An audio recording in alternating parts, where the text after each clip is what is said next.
Mesiyata d'Ishmaya, Masechet Avodah Zara, Daf Samech Gimel, nous commençons à la 10e ligne, Ba'er Avoshia.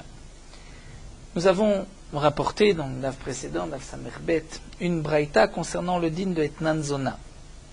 C'est-à-dire que la Gemara a comparé le din de Etnan Zona par rapport à cette question concernant la maison de Rabbi Yannai qui a emprunté des fruits de Shemitah des pauvres et il leur donnait, il leur rendait des fruits de la 8e année par la suite. Et donc la Gemara nous avait expliqué qu'étant donné qu'au moment où il venait rendre ces fruits, les fruits de la Shemitah n'étaient plus là, donc les fruits qui sont donnés maintenant aux animaux pauvres n'ont pas le statut de fruits de Shemitah. Ce n'est pas un échange, étant donné que les fruits de Shemitah ont déjà été mangés. Et donc la Gemara comparé au din de Etnan Zona, c'est-à-dire que si un homme a donné une brebis à une prostituée comme salaire, entre guillemets, pour une avera, cette bête est dorénavant interdite pour le misbéach. On ne pourra pas offrir de korban, utilisé comme korban. Donc on ne regarde pas par rapport à l'interdiction même du znout, mais par rapport au statut de la bête. Quel est le din de cette bête? Est-ce qu'elle pourrait être utilisée comme korban ou pas? Donc la Braïta nous avait fait la différence si il lui a donné avant ou après la Avera. Et la Gemara avait aussi soulevé le point suivant, c'est que si il donne la brebis à cette zona, à cette femme, avant la Avera, au moment de la Avera, rétroactivement, ce Etnan, cette bête, prend le statut donc de Etnan Zona. Mais si elle a pris ce korban, elle l'a sacrifié, après l'avoir reçu, mais avant la Avera, dans ce cas-là, nous avons vu que la bête n'avait pas le statut de Etnan Zona. Et c'est pour cela que maintenant, Ba'er Avoshia se pose le problème suivant. Kidma Vigdi Chateau. Donc la femme a reçu cette brebis, il n'y a pas eu encore de Avera. Elle n'a pas sacrifié encore la bête, mais elle l'a sanctifiée. Elle dit, cette bête, je vais l'offrir comme korban. Mao, quel est le din? C'est-à-dire, lorsqu'ensuite la Avera se fera, puisque la bête est encore là, elle n'a pas été égorgée, est-ce que la bête prend le statut de Etnan Zona? Quelle est la question? Après tout, la bête est là, au moment de la Avera, la bête n'a pas été sacrifiée, mais la bête a été déjà offerte au Beth Amikdash, a été déjà sanctifiée. Peut-être que le fait de l'avoir sanctifiée va lui donner un statut différent, étant donné, nous dit la Gemara, Kevan de Amarmar, nous avons appris que Amirato la Gavoa Kemisirato la Idiot. Le fait de dire cette bête est pour Akadosh Baruch Hu comme Korban Ola, comme Korban Shlamim, c'est comme si on avait donné cette bête à un idiote. C'est-à-dire comme s'il y avait eu un changement de propriété. Donc on pourrait dire Keman da Krivte Dame. Peut-être que le fait d'avoir dit cette bête sera un Korban Ola ou Korban Shlamim, c'est comme si on l'avait déjà sacrifié. Et donc ensuite arrive la Avera, on peut dire que la bête n'a pas le statut de Etnan. C'est comme si elle avait déjà été sacrifiée auparavant. Et donc, même après la Avera, on pourra prendre la bête et la sacrifier, l'utiliser comme korban. Odilma, ou peut-être on dira non, Ashtam Yaakae, Veite Beine. Pour l'instant, la bête est devant nous, elle n'a pas été sacrifiée, puisqu'il l'a donnée dans un esprit de salaire, de Avera, de Znout. Donc, au moment de la Avera, rétroactivement, Mafrea, la bête reçoit le statut de Etnan et on ne pourra pas la sacrifier. Alors la Gemara nous dit, mais Tipshot Midi Rabbi Eliezer, tu pourrais apporter une preuve de la réponse de Rabbi Eliezer plus haut, que nous avons mentionné. Rabbi Eliezer nous avait dit, concernant le cas d'un homme qui a donné le Etnan avant la Avera, et qu'ensuite il y a eu une Avera, c'est marqué que la bête est permise. Et on avait posé la question, mais comment la bête est permise? Puisque au moment de la Avera, rétroactivement, la bête prend le statut de Etnan, donc on ne peut plus la sacrifier. Et Rabbi Eliezer avait répondu, on parle dans le cas où la femme avait sacrifié la bête avant la Avera. Donc si Rabbi Eliezer nous a dit que cette femme a sacrifié la bête avant la Avera, c'est seulement si elle l'a sacrifiée, mais non pas si elle l'a juste sanctifiée.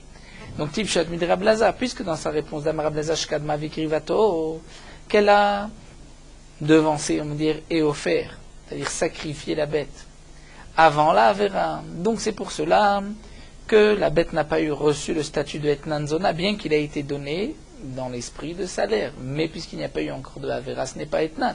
Donc tu vas en déduire, puisque Rabbi Eliezer nous a dit Vikrivato qu'elle l'a sacrifié, Dafka Ikrivato, Aval Ikdishato, mais si elle avait juste Ikdishato, elle avait juste dit cette bête est Korban Lo Ushlamim, Lo, on ne pourrait pas, nous n'avons offrir cette bête, elle reçoit le statut de Etnan. Donc, quelle est la question de Raboshia? On pourrait nous déduire de la réponse de Rabbi Eliezer. Et l'Agma répond de Rabbi Eliezer Gouffé comme Evaïl. En vérité, Raboshia se pose la question sur Rabbi Eliezer, c'est-à-dire Rabbi Eliezer qui a répondu Shikadma Vekrivato. Est-ce que c'est Dafka ou Lavdaf? Est-ce que Rabbi Eliezer était sûr de ce dîner ou lui-même avait un Safek Maï? Est-ce que Mifshat Pshit et le Rabbi Eliezer d'Agrivato Dafka?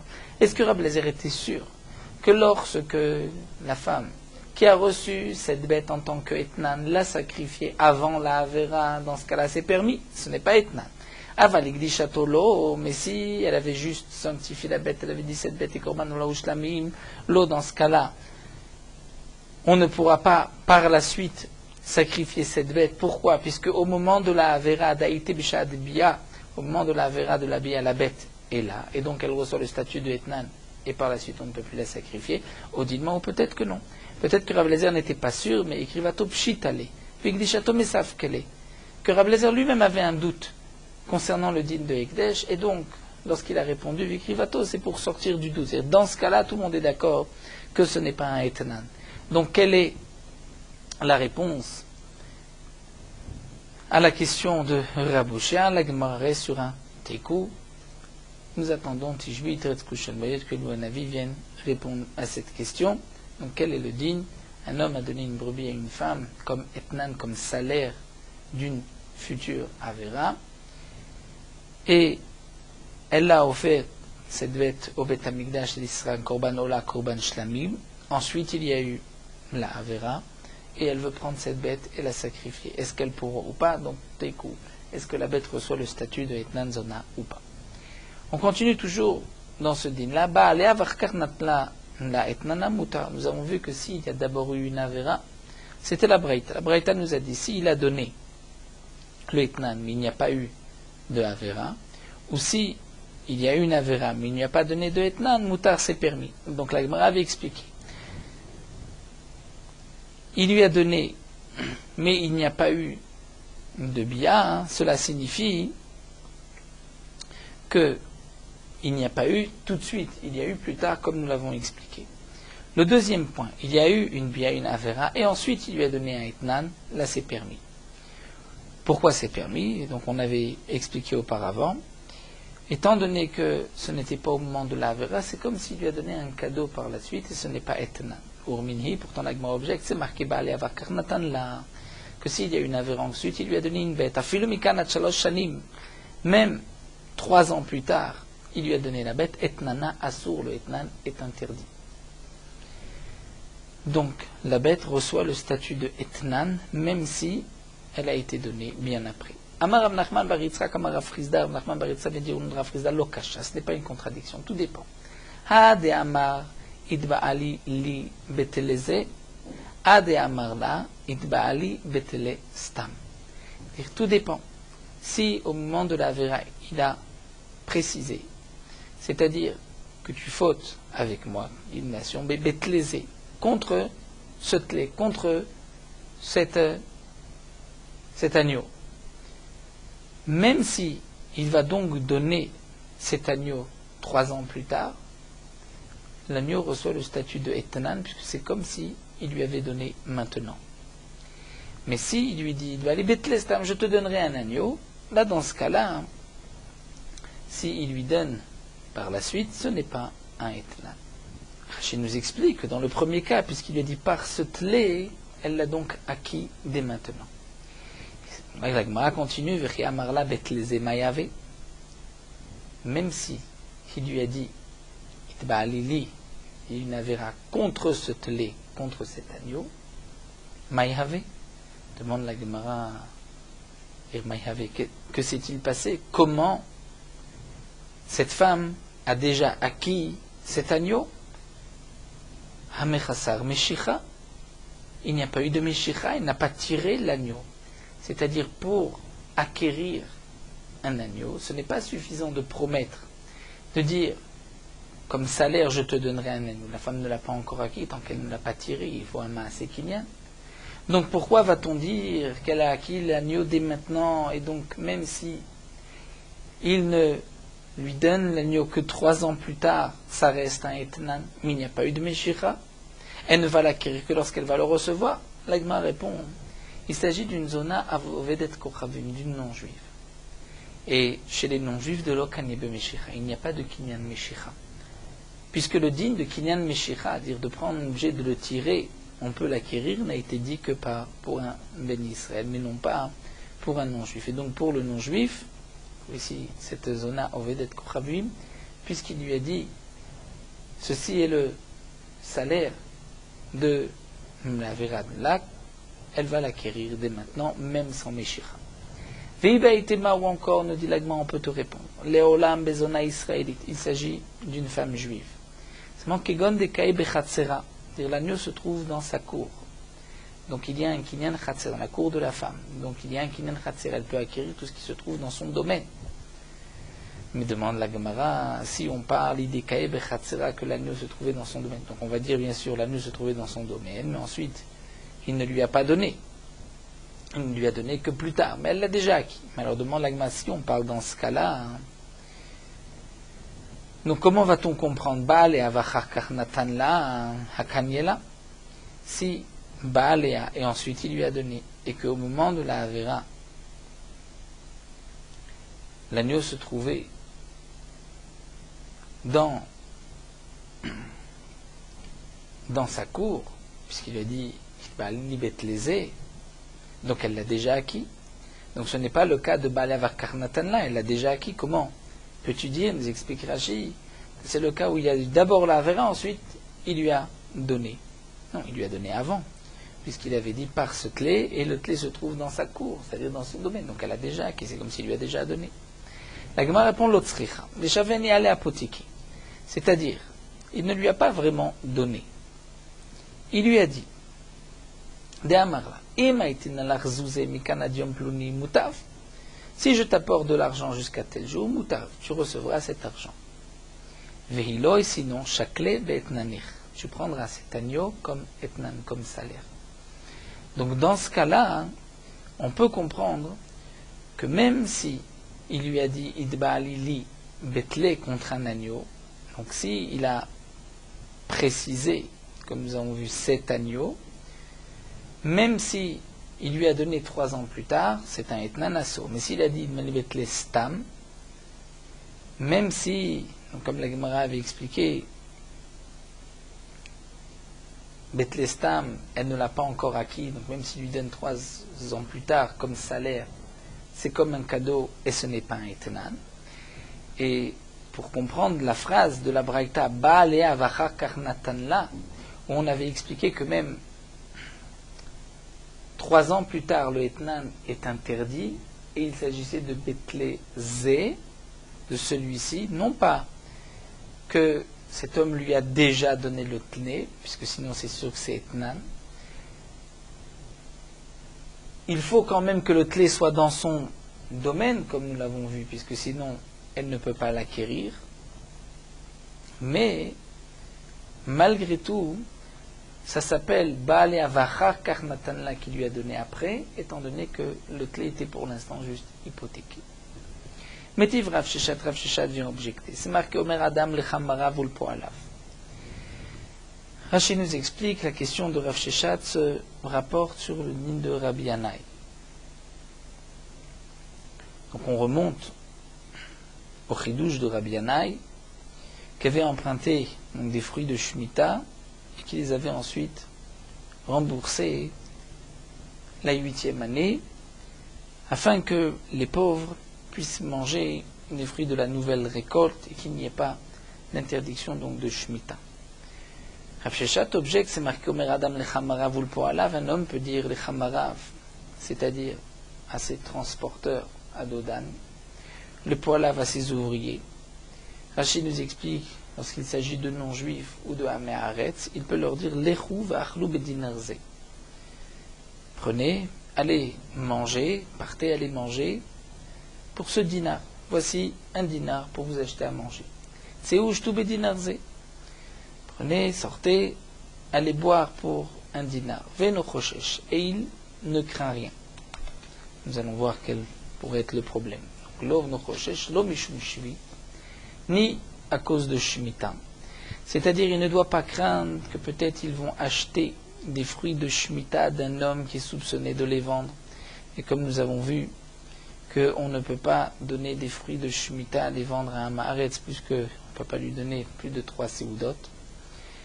Donc il ne craint pas qu'on va leur redonner des fruits de la Shemitah. Velo mishum maaser, on ne craint pas non plus le maaser, c'est-à-dire que le Maaretz va manger sans avoir prélevé le maaser. Et qu'on va dire que c'est lui qui est responsable, à cause de lui ils vont manger les fruits de Shemitah, ou à cause de lui des fruits qui n'ont pas été meussarim, qui sont encore tevel. Velo mishum yain neser. Donc dans le cas des non-juifs, on ne craint pas qu'il va leur donner à boire du yain neser.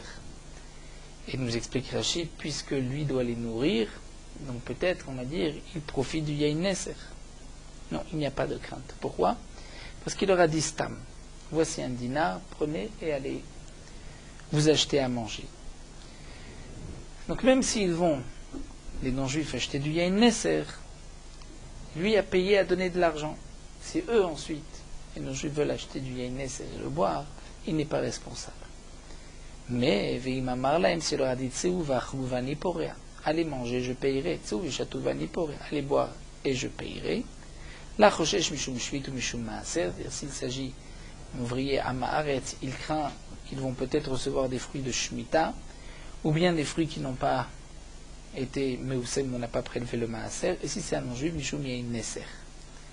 Et donc, puisqu'il a dit je vais payer, c'est que lui achète ce qui est interdit et donne à manger à ses ouvriers. Alors la Gemara en déduit Alma, qui kapara dmeisur kapara. Donc on voit que lorsqu'il va ensuite payer, prenons le cas du Oved Kochavim, il avait un ouvrier non-juif, s'il dit à cet ouvrier va boire ensuite je payerai, là il y a une crainte de yain neser, c'est-à-dire que si le non-juif va boire du yain neser, lorsqu'ensuite l'Israël vient payer, il vient lui acheter, donc payer le yain neser, bien que le yain neser au moment où il paye n'est plus là. Alma ki kapara, dmeisu kapara. Donc on voit que lorsqu'il va payer, il va payer le prix de yain neser qui est interdit. Donc si c'est ainsi à Haname, ki kapara, dmeisu kapara. Donc là aussi dans le cas des fruits de Shemitah, Rabbi Yannai avait emprunté des pauvres la 7e année, il vient rembourser des fruits de la 8e année. On va dire que ces fruits de la 8e année, c'est un remboursement des fruits de Shemitah. Donc c'est un remboursement des fruits de Shemitah. Il devrait y avoir aussi une interdiction sur les fruits de la 8e année. Et l'Agma répond Terigmar Afrizda Bechenvani Amakifo. On va répondre qu'il s'agit d'un épicier qui a l'habitude de lui vendre à crédit des Mishta Bedle, ou, comme nous explique Rashi, c'est-à-dire le Balabait qui a engagé les ouvriers, il est déjà responsable de payer depuis le premier instant, c'est-à-dire que dès que l'épicier va donner des fruits, donc même les fruits ne sont pas moussari, ou si un épicier, même non-juif, qui va donner du yain neser, immédiatement le balabait, puisqu'il a l'habitude d'acheter chez lui à crédit, il est déjà soumis, c'est-à-dire il a une obligation déjà de payer, et c'est comme si il paye immédiatement. De kevan de oche la koufé, étant donné que il a l'habitude de vendre à crédit, ou d'acheter à crédit, les dinars gabé. Et à ce moment-là, le Chenvani, c'est comme s'il a acquis le dinar là où il se trouve, nous explique Rachid. Pourquoi? Étant donné que le Chenvani, l'épicier, le connaît, donc il se dit, bon, il me doit maintenant un dinar, donc c'est comme s'il a déjà acquis le dinar là où il se trouve. Donc c'est pour cela que c'est tu as un échange. Mais dans le cas de Rabbi Yanaï, puisque les pauvres qui lui prêtaient des fruits, eux n'avaient pas le statut de Chenvani Aragil, et donc Rabbi Yanaï n'avait pas encore l'obligation. Ce n'est pas comme si déjà ce qu'il avait devait être acquis aux pauvres, donc ce n'est pas considéré comme le remboursement de fruits de Shemitah. La Gemara poursuit, il dit alors Aval Chenvani Shen Makifo Maïmuta, puisque nous avons répondu que le Balabaït qui envoie ses ouvriers leur dit allez manger, allez boire et je payerai. Dans ce cas-là, c'est interdit seulement si le Chenvani a l'habitude de lui vendre à crédit. Mais si le Chenvani n'a pas l'habitude de lui vendre à crédit, que va-t-on dire dans ce cas-là? Que c'est permis. Yahi, alors dit la Gemara, alors pourquoi faire la différence dans la Braïta entre le cas où il a dit allez manger bedinarze ou allez manger ensuite je payerai? Au lieu de faire cette différence, il a dit bedinarze et de nous dire que dans ce cas-là, il n'y a pas de problème. Mais s'il a dit allez manger ensuite je paye, là il y a un problème. On devrait rester dans le même contexte. Les flogvelit ne bedida, c'est-à-dire dans le même cas où c'est interdit, on devrait trouver le côté permis. Que vous c'est interdit, parce que c'est l'épicier chez qui il a l'habitude d'acheter. Donc, dès maintenant, là où le dinar se trouve, c'est comme s'il appartient au Chenvani. Aval Chenvani chez Makifo Muta, mais c'est un Chenvani chez En Makifo. C'est-à-dire qu'il n'a pas l'habitude de lui vendre à crédit. Alors Muta, ce sera permis. Donc pourquoi aller chercher deux cas extrêmes? On peut rester dans le même cas et faire juste cette petite nuance. C'est l'habitude de la Gemara. Et lorsqu'on veut dire que dans un cas c'est permis, dans l'autre cas c'est interdit, au lieu d'aller chercher deux cas qui sont totalement différents, si on peut trouver un cas interdit, un cas permis dans le même contexte, c'est-à-dire dans la même phrase, il a dit allez manger, allez boire et je payerai. Là aussi, dans ce cas-là, on peut trouver un cas où c'est permis, un cas où c'est interdit. Tout dépend du Chenvani, c'est l'habitude de vendre à crédit ou pas. Donc pourquoi aller chercher pour nous dire quel est le cas permis, le cas où il va dire allez manger par ce dinar. Même dans le cas où il va dire allez manger, je payerai, si ce n'est pas un Chenvani habituel, l'épicier chez qui il achète tout le temps, ça devrait être permis. De plus, l'agma continue. Chenvani shen makifo milo mishtabet, et même dans le cas d'un Chenvani qui n'a pas l'habitude de payer à crédit. Mais dans ce cas-là, lorsqu'il prend à crédit, est-ce qu'il n'est pas mishtabet, il n'est pas tout de suite comme soumis, obligé de payer? Pourtant Rava a dit, un homme qui dit à son prochain, Reuven dit à Shimon, tu peux donner un mané à Lévi, veiknu kol nechasa ilecha, et tous mes biens t'appartiendront. C'est-à-dire que tu as un dinar, un mané, chez moi. Tous mes biens sont hypothéqués à toi. Quel est le din? Kana medin aref. C'est comme un garant. Et il a été connu.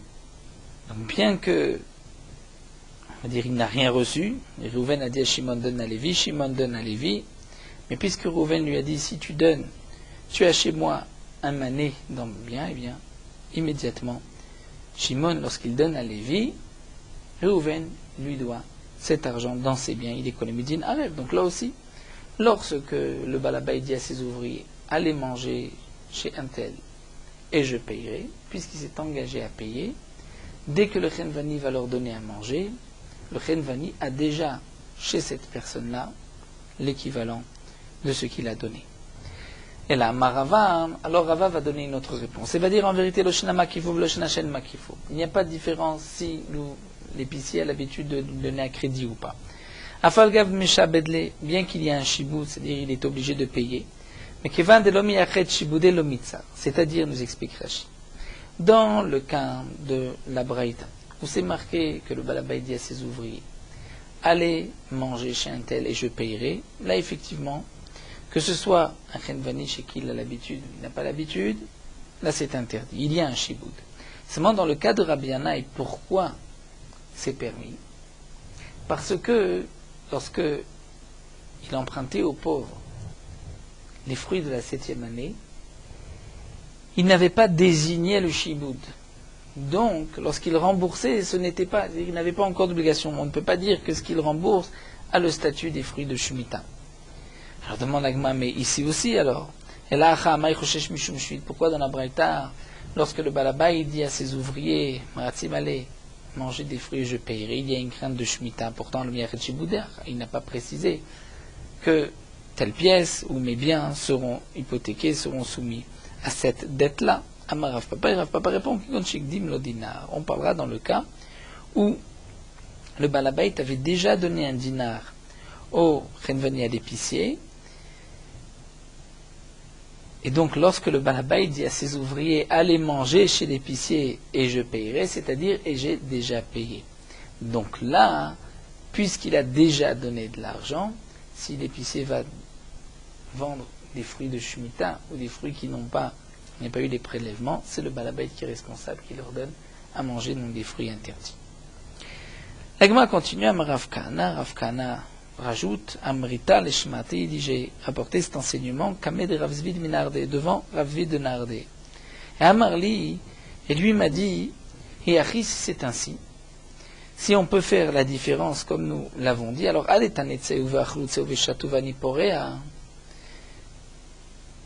au lieu de dire allez manger, allez boire et je vais payer, puisque nous sommes en train de dire qu'il a déjà payé, donc ce n'est pas je vais payer, c'est-à-dire on fera les comptes. On verra, puisque j'ai déjà donné de l'argent, on verra est-ce qu'il me doit de l'argent, est-ce que je dois rajouter. Donc ce n'est pas et je vais payer. Il aurait dû dire allez manger, allez boire, et je ferai les comptes avec l'épicier. À Marley, il lui a répondu eh bien, effectivement, dans la Braïta, tu diras Teno, Tanet, Tseu, Vani Mechachev. Sortez, allez manger, et je ferai les comptes. On revient à la question avec une autre réponse. Ravashi Amar, Kegon Natal Venatan Beyad. Là-bas, pourquoi c'est interdit? Parce qu'on parle du cas où le balabait a pris et a donné à ses ouvriers. Alors, Amarle, Ravima, et Ravashi, si c'est ainsi, Achel et Tanet, Tseu, Vachlou, Tseu, Vishatou. Au lieu de dire sortez, allez manger et je vais payer, ce n'est pas sortez et allez manger, c'est prenez, tlou ve'achlou, puisque c'est lui qui les sert, tlou ve'chatou, mais vaguelé. Amarle, il lui a dit alors tané, tlou ve'achlou, tlou ve'chatou. Il faudra marquer dans la braïta, prenez, mangez, prenez et buvez. Et donc, la Gemara a répondu donc, de ces deux manières à la question sur Rabbi Yannai. Donc reprenons, nous avons terminé la Sugya. Reprenons la question qui avait été soulevée. La Gemara nous avait rapporté un enseignement de Rabbi Yannai, que Rabbi Yannai empruntait aux pauvres des fruits de la Shemitah et il remboursait avec des fruits de la 8e année. De la 8e année, après le biour, le Zman biour, si ces fruits étaient des fruits de Shemitah, les pauvres n'auraient pas pu les manger. Quel est le problème soulevé, quel est le chidouche de Rabbi Yannai? C'est que bien que les fruits que lui a donnés maintenant sont l'échange des fruits de la Shemitah, normalement lorsqu'on achète des fruits de la Shemitah, l'argent qu'on a donné reçoit aussi la Kedushat Shivit. Donc là, les fruits qui ont servi d'échange devraient avoir Kedushat Shivit et les pauvres ne devraient pas pouvoir les manger. Et donc nous avons vu que le chidouche de Rabbi Yannai, qu'effectivement c'est permis, puisque les fruits ne sont plus là. Les fruits ont été entre-temps mangés. Donc ce n'est pas l'échange des fruits, c'est pour cela que c'est permis. Donc la Gemara avait dit, c'était Rabbi Yochanan qui avait aussi confirmé cette action, avait dit Yehot en Avdim, ils agissaient bien. Et Rabbi Yochanan avait rajouté que Kenegnan Etnan Moutardé, dans le même contexte, Etnan c'est permis, c'est ce que nous avons développé. Ensuite, la Gemara a posé une autre question, c'est qu'on voit qu'un balabait qui a des ouvriers, Amaratzim ou des non-juifs, et qu'il dit voici un dinar, allez manger, allez boire, là il n'y a aucune crainte, même si on va leur donner des fruits qui ne sont pas moussarim, des fruits de Shemitah, ou même si on va donner aux non-juifs du Yain Nesser. Étant donné qu'il a donné le dinar, donc ensuite ils peuvent acheter ce qu'ils veulent. Ce n'est pas lui qui utilise les fruits de Shemitah qu'ils ont achetés. Mais dans le cas où il leur a dit allez manger, je payerai, là dans ce cas-là, nous avons vu qu'il y avait un problème. Et donc la question de la Gemara était pourquoi y a-t-il un problème? Puisque au moment où il va payer, les fruits ne sont plus là. C'est-à-dire le vin n'est plus là. On voit que malgré tout, ce qu'il paye, c'est en vérité le prix du ISO. C'était la question sur Rabbi Yanaï. Donc lorsqu'il vient rembourser des fruits de Shemitah, c'est le prix des fruits, même si c'est la 8e année, de la 7e année, donc il devait y avoir une interdiction. Et donc nous restons sur deux réponses. Ou bien on parle du cas où il avait déjà donné le dinar au Chenvani, ou bien on parle d'un autre cas où c'est lui-même qui donne aux ouvriers à manger, et donc dans ce cas-là, c'est interdit. Mais c'est vrai que s'il vient payer par la suite, lorsque les fruits, les Nesser n'est plus là, il n'y a pas d'interdiction. Et nous terminons sur Morot Halacha Daf Samer Gimel.